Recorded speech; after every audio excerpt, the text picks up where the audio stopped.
Yeah, sure thing. Hey, you sold that car yet? Yeah, sold it to Carvana. Oh, I thought you were selling to that guy. The guy who wanted to pay me in foreign currency, no interest, over 36 months? Yeah, no. Carvana gave me an offer in minutes, picked it up, and paid me on the spot. It was so convenient. Just like that. Yep. No hassle. None. That is super convenient. Sell your car to Carvana and swap hassle for convenience. Pickup fees may apply. I think you're on mute. Workday starting to sound the same? I think you're on mute. Find something that sounds better for your career on LinkedIn. With LinkedIn Job Collections, you can browse curated collections by relevant industries and benefits, like flex PTO or hybrid workplaces, so you can find the right job for you. Get started at linkedin.com/jobs. Finding where you fit. LinkedIn knows how. Welcome to the Reslayer's Take. I'm George Primavera. And I'm Nick Williams. In this podcast, George and I lead a group of players through an exciting improvised adventure in Exandria, the magical world of Critical Role. We're playing Dungeons & Dragons 5th edition, but you won't need to know the rules to follow along. All you need to know is that nothing the players do is scripted or planned, and their fates are determined by their own cleverness and the random chance of rolling a 20-sided die. You can listen to new episodes of The Reslayer's Take every Monday, anywhere you stream podcasts. Or if you want to listen to the podcast 2 weeks early and uninterrupted by ads, join Beacon at beacon.tv. Last but certainly not least, if you're enjoying the story, please consider leaving a rating and review. Your feedback might inspire someone new to join this adventure. Now, without further ado, welcome to the Reslayer's Take. The paralyzing wizard has gotten broader and more oddly shaped as the mushroom growths on his skin expand, rippling under his cloak. A hunch develops in his shoulder. The glowing spectral antlers that have formed at his head light with a green, heatless fire. The brass lantern, lit with a much brighter light now, swings from one of his hands, far above the ground.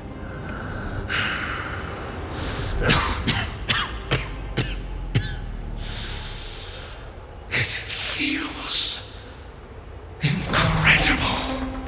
You have truly kept your promise, Putredius. Another laugh echoes across the landscape.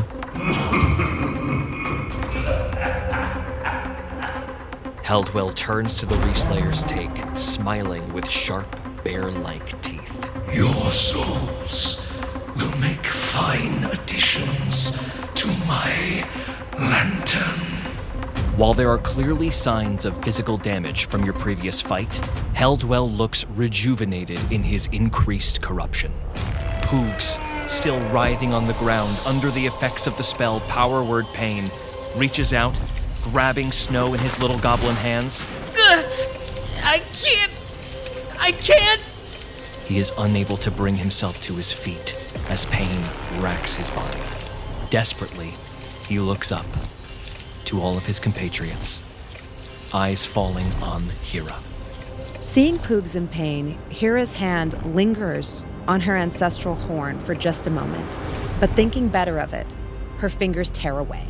Hira pulls her elven cloak closer around her and slinks towards Helwell. Hira, roll a stealth check. 17. Helwell shows no sign of noticing Hira moving to his side. About to spring forward with her rapier held with both hands, Hira instead stays in position, her eyes darting between the lantern and Helwell's new empowered form. Roll an insight check. 8. Despite the only fleeting glance you take at Helwell, you can see his much larger body is more predictable in its movements. Your insightful fighting is successful. Timpani falls to his knees, having just been released from Helwell's grasp, and hearing the screams of Poogs on the ground and seeing Frog laying still, he throws two hands into his barncoat pockets and comes up with a massive shower of glowing pollen, casting Mass Cure Wounds at 6th level. Everyone regains 25 hit points. Poogs is brought up to full at 21. Frog is brought to 25 points of health, still laying prone in the snow. Hira is brought to 31 points of health. and Farah is brought to full at 60 hit points. Timpani glances over and notices that Poogs is still in pain and sprints to him, sliding adjacent to him and pulling him close. Poogs, what's happening? Everything hurts! Timpani, roll an Arcana check. 12. You are not familiar with the magic racking Poogs' body with pain. What's happening? Helwell, what did you do? Oh, Timpani Guff. I have long awaited a meeting such as this. Helwell lifts the lantern, and the bell tolls. Timpani, make a wisdom saving throw. 16. Failure. Timpani takes 19 points of necrotic damage. Timpani is brought down to 83 points of health. Seeing Timpani confused as to what is afflicting Poogs, Farah tries to assess him as well. Roll an Arcana check. 13. Farah is equally in the dark. Frustrated that she's unable to help Poogs, she turns her attention back to Helwell. Helwell, expecting this, bends his new ungulate knees and launches into the air, succeeding the dexterity saving throw. 11 bludgeoning damage, 7 fire damage. Halved to 5 and 3 for a total of 8 damage. Predictable. Helwell casts a lazy hand over to Poogs and Timpani, and a marionette tendril blasts out of the ground, wrapping Poogs up tight and forcing him into the ground.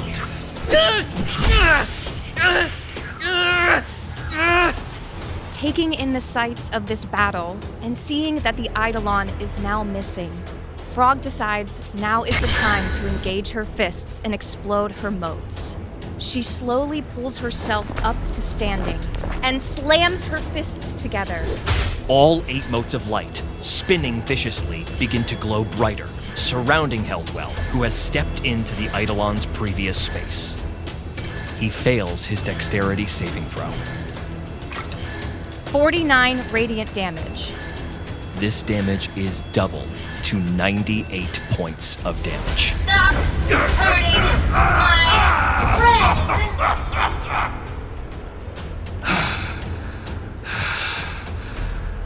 No. A dark shroud overcomes Helwell, necrotic energy wreathing him, creating a barrier to any further radiant damage that might affect him, covering his vulnerability. There are shimmers in the black cloud that are reminiscent of the Death Cloud Troll's lair. Helwell eyes Farah. He leaps through the air, slamming down in front of her, raises a fist, and strikes downward at Farah, trying to crush her into the snow. Farah channels her energy, bringing a black veil between her and Helwell, taking 4 necrotic damage. Farah is brought to 56 points of health. Helwell moves through the black veil, seemingly unaffected, connecting hard with Farah on the first strike. Farah takes 12 points of bludgeoning damage and 3 points of cold damage, for a total of 15. She is brought to 41 points of health. Helwell strikes again. The black veil still not doing its job. This time, Farah takes 14 points of bludgeoning damage and 9 points of cold damage for 23 total. She is brought to 18 points of health. And finally, Helwell kicks a now cloven foot out and rolls a critical hit. Farah takes 16 points of bludgeoning damage and 13 points of cold damage. She is brought to 0, falling unconscious into the snow. Poogs, still restrained by the marionette tendril, is unable to get to his feet. Still racked with pain, he manages to grab his sling, slipping a stone into it, and rolls a natural 1 on his attack, missing wide. Disheartened, he goes limp, and fails his constitution save to shirk Helwell's spell. Poogs, just stay still, okay? Just stay still. It is as if Poogs cannot hear Timpani over the roar of pain. This is a beautiful scene indeed. All of a sudden, Helwell wavers. His glowing eyes roll up into his head, and he whispers, amplified into the air. With the power of the herd, I summon thee. floating out of the snow are spectral green skeletal hands. A score of ghosts begin to crawl out of the earth, revealing skeletal faces, wailing and screaming. The Reslayer's take is surrounded by wraiths. While many of them are still in the process of reaching the material plane from the ethereal, 5 of them surround Timpani and make attacks. 3 of the 5 connect. Timpani takes 51 points of necrotic damage, dropping him to 32 points of health. Get out of here, Timpani! I'm not gonna leave you, Poogs. Seeing Farah go down, Hera springs from her hiding spot, bringing down all of her momentum on the tip of her rapier as it pierces through the air, whistling. She aims for the lantern. Roll your attack. 19. Hit. Roll damage. 19 piercing damage, 10 thunder damage. And the thunder damage is doubled to 20 as the glass of the lantern rattles and shakes. A spiderweb crack appears in the glass of the lantern, and green spectral energy spews out like a gas leak. Grabbing for Farah, Hera then activates her spectral weapon ability to teleport away in a mote of flame. Hera, as you focus on the magic, trying to take someone with you through your teleportation, roll an Arcana check. 6. You attempt to grab Farah's hand to pull her with you, but the magic is too strong and your hand slips out of hers. And as Hera disappears, there is a wave of flame in her wake. Farah automatically fails a death saving throw. Roll your damage for Helwell. 15 fire damage. With the smell of sulfur and smoke, Hera reappears near Timpani and Poogs and punches the snow angrily. Timpani wordlessly puts one hand on his chest, and a glowing aura appears around him as he casts Healing Spirit, utilizing his own form. He turned shaking towards Helwell, with tears streaming down his face, still clutching Poogs' hand. You're gonna be a beast, huh? I'll show you a beast. And he wild shapes into a tiger. And Timpani is indeed fully a tiger. As he transforms, a radiant Timpani is left in his place, still holding Poogs' hand. Poogs looks at the spectral Timpani. Timp, no. With a savage roar, Timpani charges towards Helwell and lunges towards his throat with his tiger fangs. 7. Helwell laughs as he easily sidesteps Timpani's snapping jaws. Oh, a beast are we now? A house cat. Farah, make a death saving throw. Botch. Farah, what do you see? Farah sees the sun rising over the ocean. A ship sailing towards her.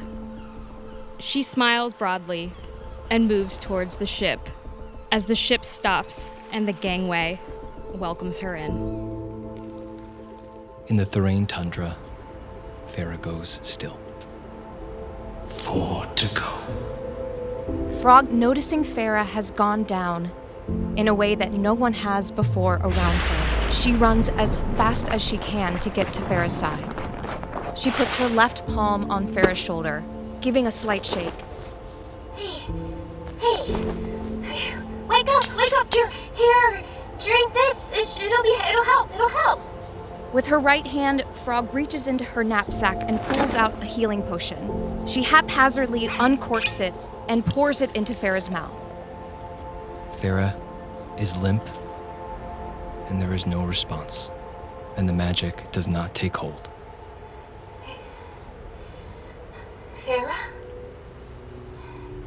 Farah? Frog turns to look at Helwell. You can't take her! I already have. No! Frog stands over Farah's body and grounds herself. her 4 metallic arms raised on the offense. Helwell ignores Frog and instead looks to Timpani at his feet. Guff, I have always hated you. He extends a gnarled finger down towards Timpani and casts Finger of Death. Timpani, make a Constitution saving throw. 11. Timpani takes 63 points of necrotic damage. Timpani is blasted out of his wild shape and is brought down to 6 points of health.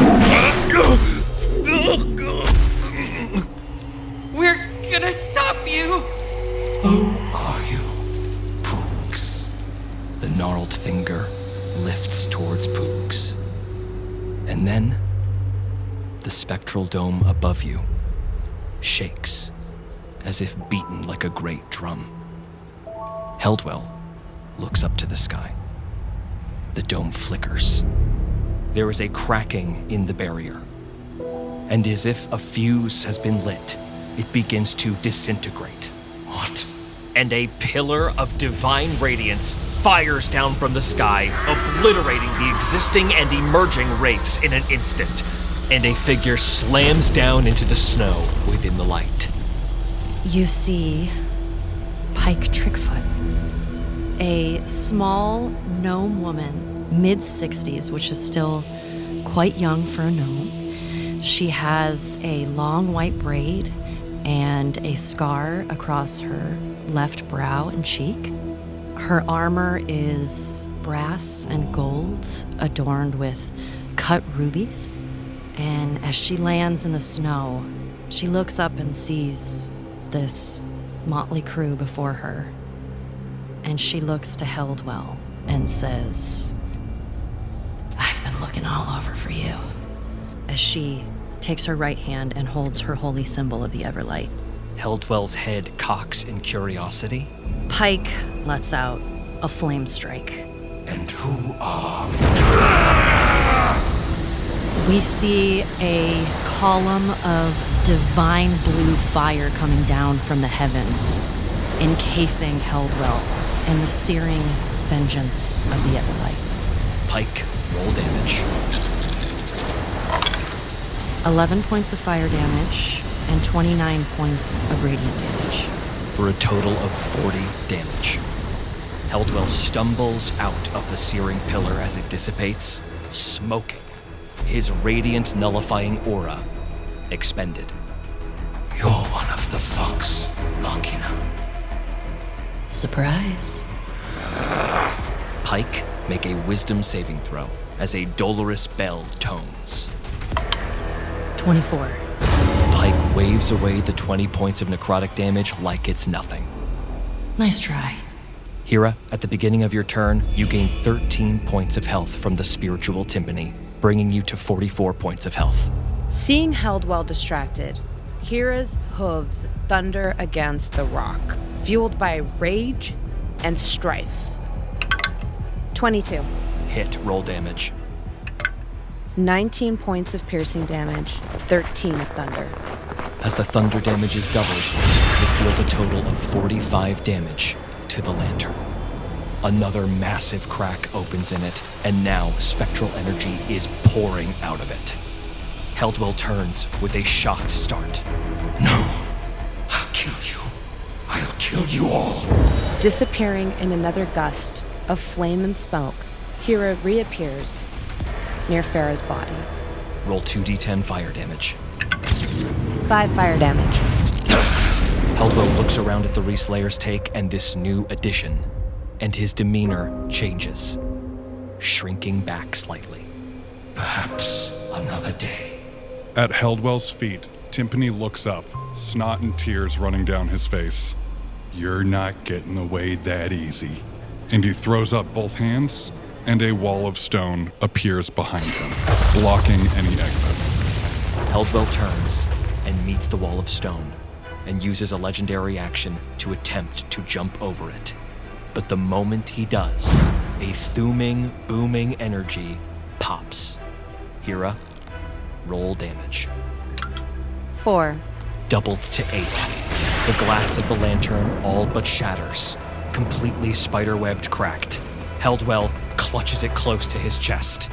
Stop it! Stop it! Frog, you may take an opportunity attack. We'll never stop! 24. Roll damage on the lantern. 8 magical bludgeoning damage. And the lantern shatters, leaving Helwell holding nothing but brass scrap metal. No, please. Putredius, I... Mortals, weak as ever. I'll just have to try again. No, please. I will prove myself. You're too late. As the spectral energy is expelled out into the air, it finds a home in each of your spectral weapons, and bursting forth from it, a tremendous elk, accompanied by an equally tremendous bear, apex eidolons freed from the lantern. And Helwell seems to shrink as the mushroom layer on his exterior crumbles to ash, and he is but a man once again, shivering in the snow. No! But we made a deal! We had a pact! Frog pushes Helwell to the ground and holds him down with her forearms. Please spare me. I'm sorry. I'm so sorry. Frog, roll an insight check. 10. While Helwell has contorted his face into a mask of pathetic fear, his hand clutches a dagger at his side, just about to strike. With her knee, Frog quickly pushes the dagger out of his hand. It's over. Helwell drops his false cowardice, and instead resolves to hurt Frog as much as he can. You think you've beaten me? My journey may come to an end here, but so has your friends. And his eyes flit to Farah. You all still lose. Hira ignores the scene behind her, and instead, Hira sits in the snow, holding Farah's cold hand in hers. I've made pacts with dark deities for your life, sister. Don't think I won't do it again. I don't know what our path is, but I won't walk it without you.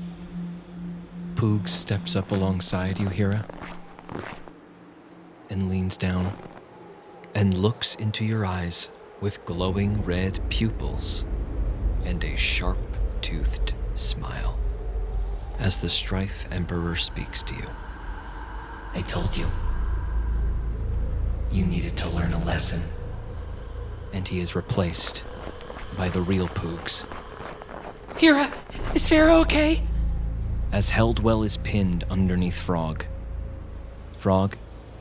you see him begin to slowly disintegrate and becomes poisonous spores.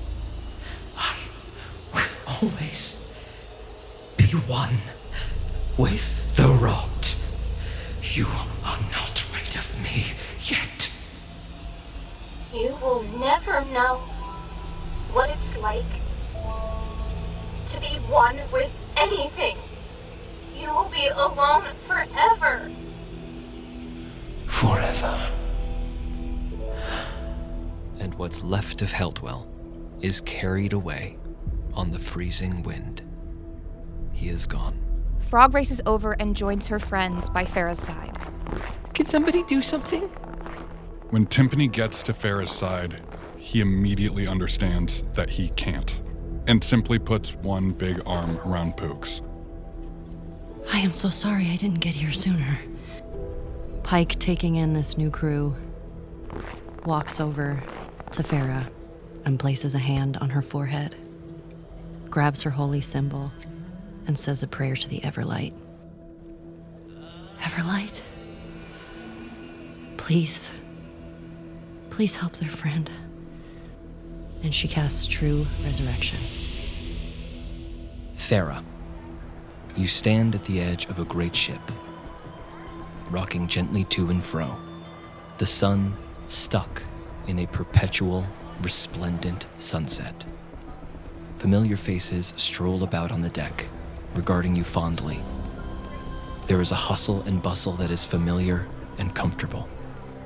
But all at once, those noises stop, leaving just the sounds of the ocean and the creaking wood of the galleon beneath your feet. And the sun begins to rise. Farah stares out at the horizon, blinking, taking in the sight of the sun changing its direction. There is something that compels you to step forward, off of the ship, and something that compels you equally strongly to stay put.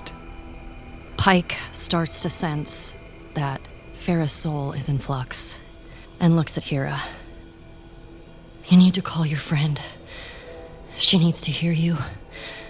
She needs to know that she can come back. I don't know that I can do this because I'm the reason she's dead.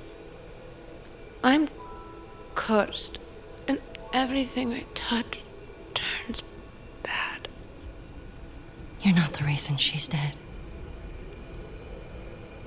And you're not cursed. What is her name? Farah. Farah, on the ship, you hear your name echoing through the air, coming from the bright sun. Farah recognizes Hira's voice. She thinks back on her time, her long life, feels both fulfilled but unfinished at the same time. But the words of Osisa ring in her ears. Will she be satisfied and purpose fulfilled? Or will there be sadness in the departure from those she leaves behind to mourn? Poor, foolish Farah. What you don't understand is that your legend has yet to begin. The question remains, will you have the strength to embrace it? Farah flashes a cocky smile and steps forward. The band of gems around Farah's waist light up, many of the diamonds evaporating, flowing through Pike's arm, and there is a burst of light on Farah's chest. And her eyes open. Farah blinks, taking in the stark contrast between the golden sun and the blue tundra. Her friends' faces come into focus, and a new face as well. She looks at the stranger, knowing that this powerful energy came from her. At a loss for words, she can only smile and give an appreciative nod. Thank the gods.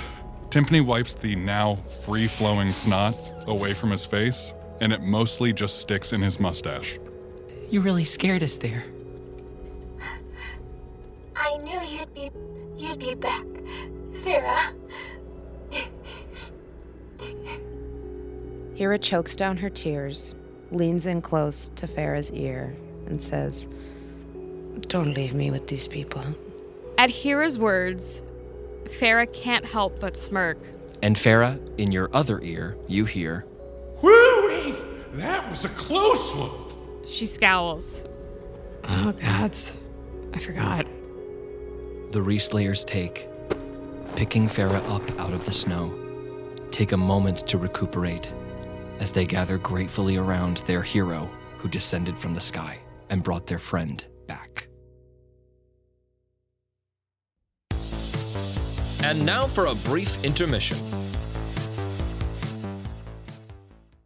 I don't know about you, but I like keeping my money where I can see it. Unfortunately, traditional big wireless carriers also seem to like keeping my money. After years of overpaying for wireless, I finally got fed up with the crazy high wireless bills, the bogus fees, and the free perks that actually cost more in the long run, and I switched to Mint Mobile. Say bye-bye to your overpriced wireless plans, jaw-dropping monthly bills, and unexpected overages.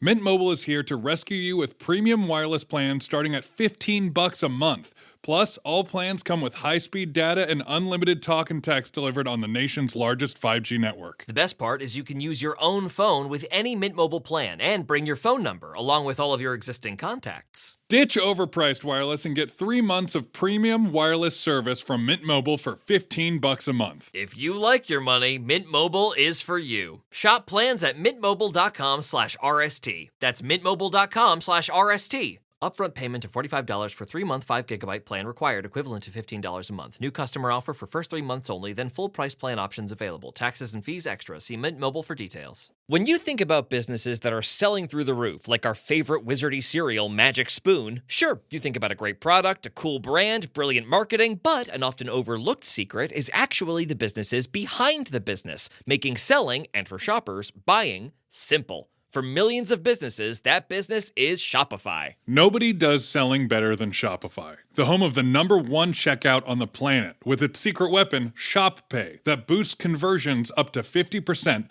meaning way less carts going abandoned and way more sales going cha-ching. So if you're into growing your business, your commerce platform better be ready to sell wherever your customers are scrolling or strolling.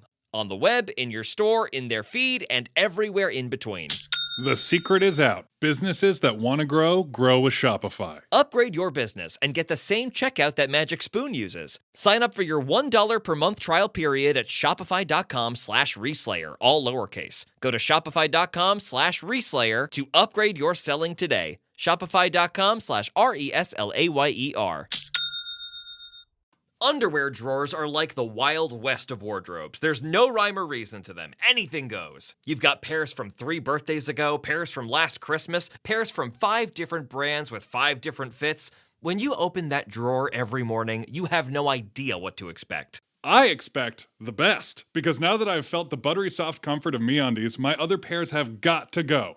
MeUndies is all I reach for. I'm hooked, and honestly, I can't wear anything else. My wife and I got matching sets, and let me tell you, they're the coziest underwear we've ever worn. Now we're always matching, even if no one else knows. And the best part? Ours have little dinos on them. Who says underwear can't be fun? But MeUndies isn't just about underwear. They've got an entire lounge collection. Think joggers, hoodies, onesies, and more. I'm rocking PJs from the waist down on every Zoom. And I love it. MeUndies' signature fabric feels like a warm hug. It's breathable, stretchy, and ridiculously comfortable. Perfect for all-day wear. Plus, with sizes ranging from extra small to quadruple XL, there's a perfect fit for everybody. And you know what matters most to me and George? Sustainability. MeUndies uses responsibly sourced materials and partners with manufacturers who prioritize fair working conditions. And here's the kicker. If you're not in love with your first pair, it's on them. Get 20% off your first order plus free shipping on orders of $75 or more at MeUndies.com/RST. Enter promo code RST. That's MeUndies.com/RST, promo code RST for 20% off. MeUndies, comfort from the outside in.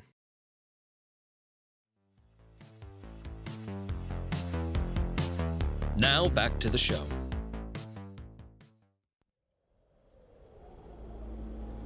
Both eidolons flank the gathering. The elk moves in a friendly fashion, touching their nose to each of the reslayers take, and after nuzzling the bear, sprints off into the tundra, while the bear stands behind Pike. Pike, roll an insight check. 19. The apex eidolon looks at you with a longing that you recognize. A longing to return. Would you like me to take you back? The bear exhales in the affirmative. I will take you back. We just need a little rest. You all look, a little rough.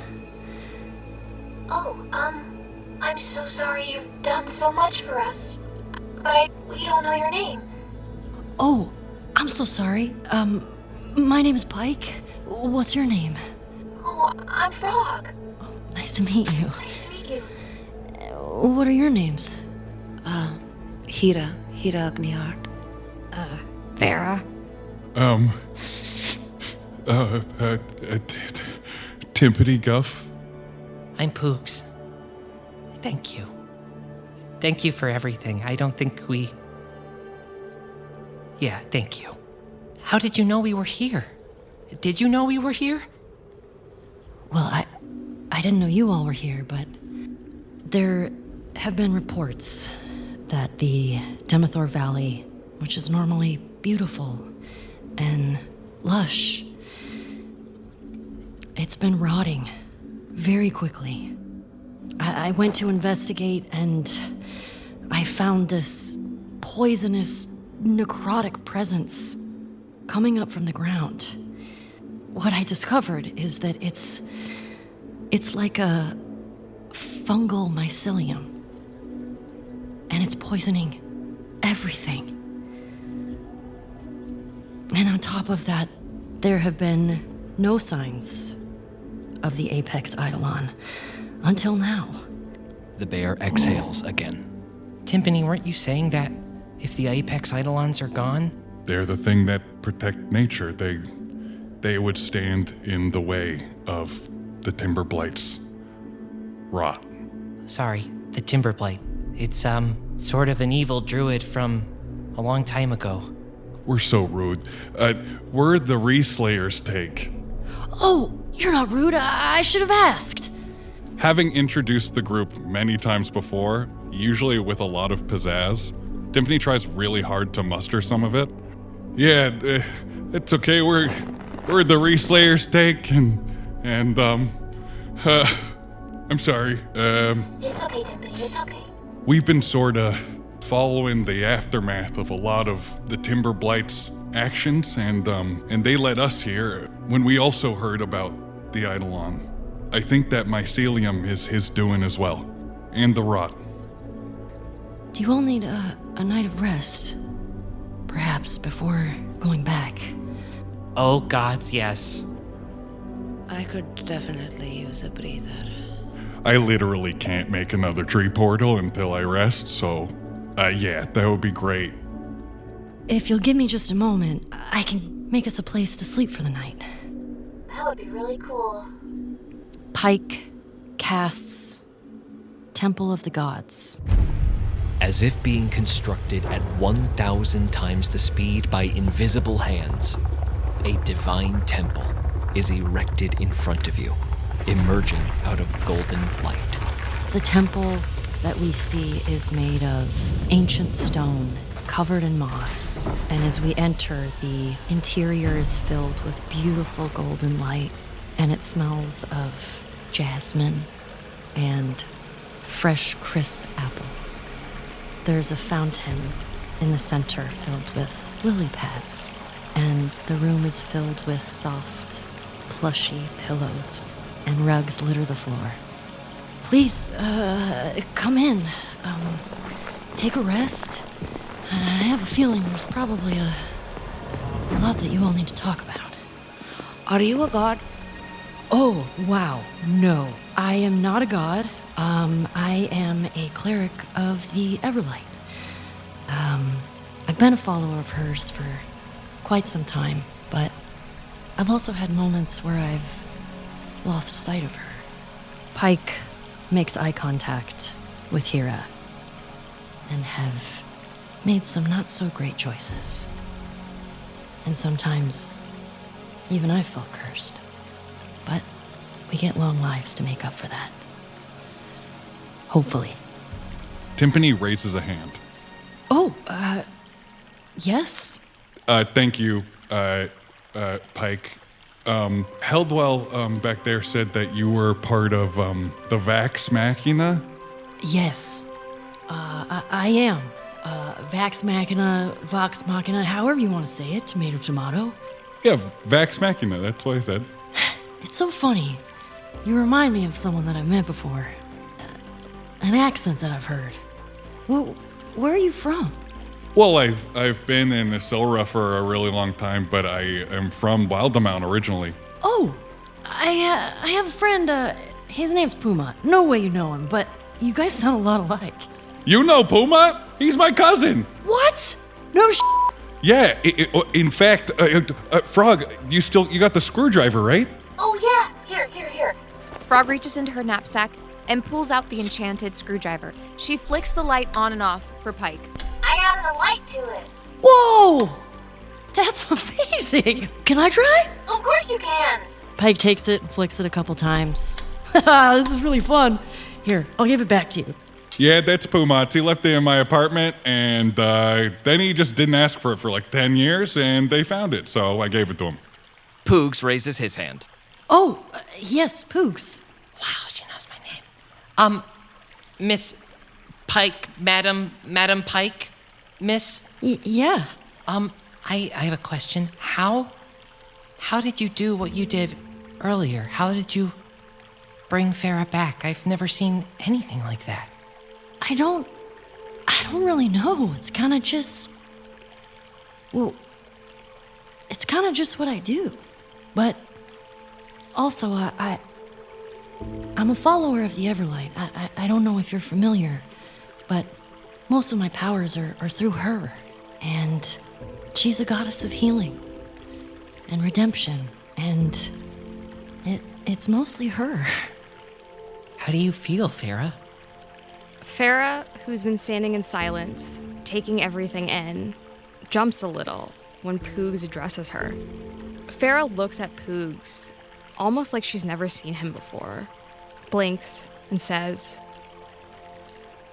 I feel good. Farah turns to Pike. Why would you do that for someone you've never met before? Well, I guess I would hope that if the tables were turned, that someone would do that for one of my friends or for me. Farah nods slowly, processing those words. I get that. It's kind of weird going to the other side, isn't it? Yeah, it was peaceful. Yeah. Sometimes it's hard to come back. But we're really happy you did. Yeah, we're really glad you pull yourself together, Timpani. We're really glad you're back, Farah. Farah stiffly puts a comforting hand on Timpani's shoulder. There. Oh my god!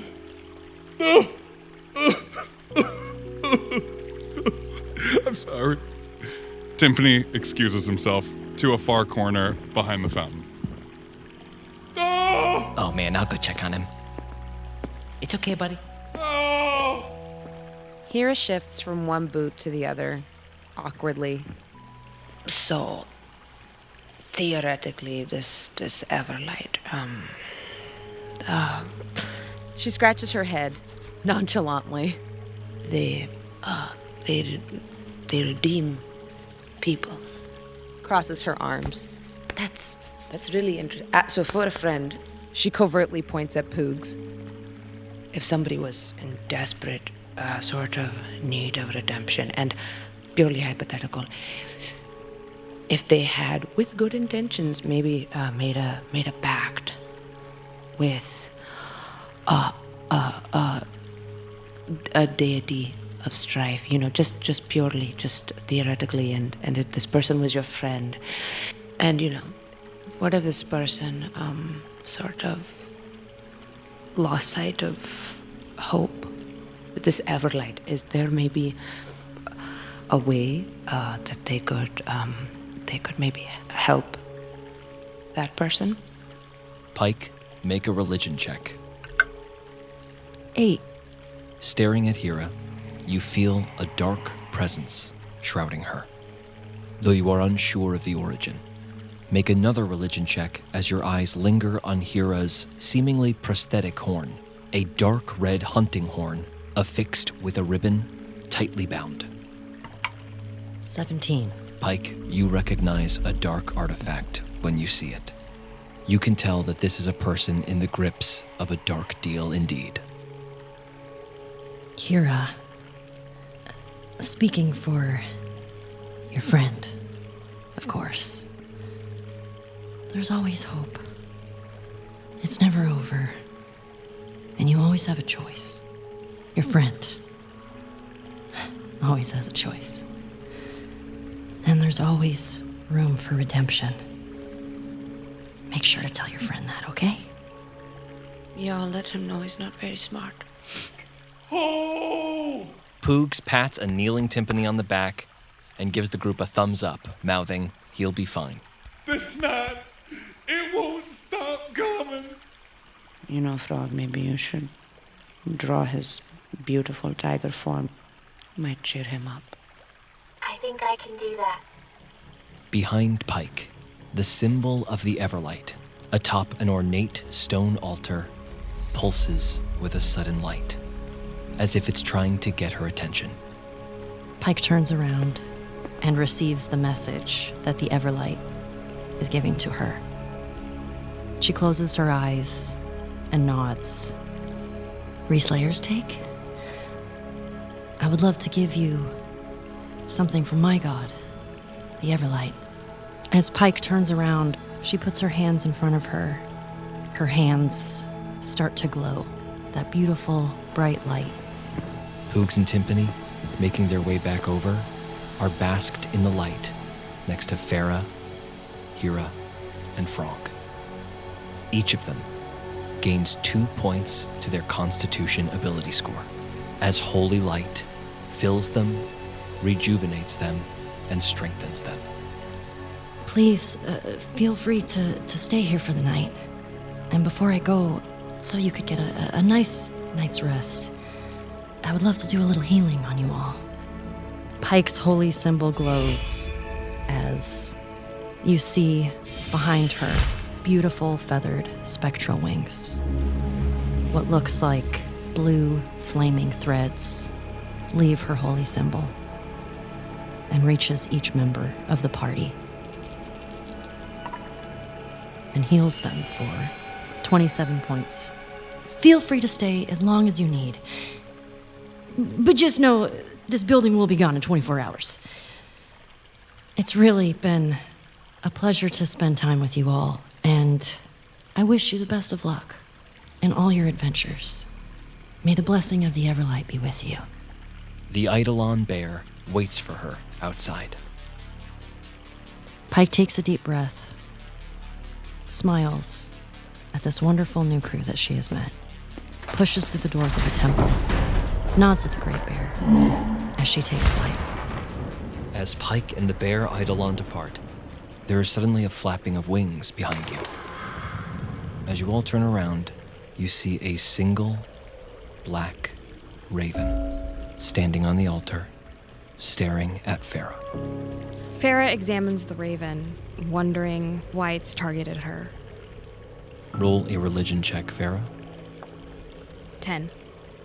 Farah is at a loss, and the raven's eyes suddenly flash white. Farah, your friends are gone, and the raven is suddenly whipping past you, out into the darkness. Farah takes a moment, but follows. As you walk outside, Farah, into the cold snow, leaving the warm light of the temple behind you, you see the raven disappearing deeper into the darkness. And there is a feeling of something larger than you can imagine, with its eyes on you. Farah peers through the darkness, trying to see who's looking at her. Roll a perception check. 11. But there is nothing. Farah pulls out one of her short swords and focuses her energy into it. The sword sheds a bright light, and she steps forward into the darkness to see if there's anyone there. And Farah walks out into the snow.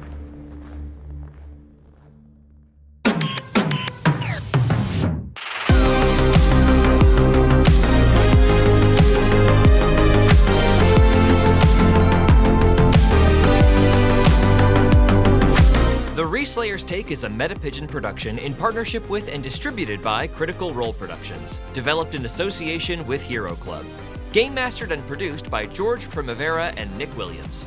Featuring Nick Williams as Timpani Guff, George Primavera as Poogs, Jasmine Bhullar as Hira Agnihart, Jasmine Chiong as Farah, and Caroline Lux as Frog, with special guest Ashley Johnson as Pike Trickfoot.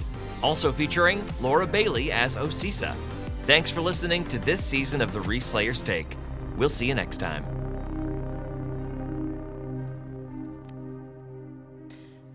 You see Pike Trickfoot.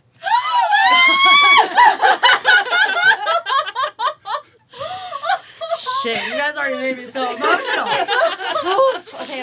Okay. You Thank see, God for Claire. We're gonna be okay. Thank God we have diamonds. Thank God it's a Claire. I got diamonds.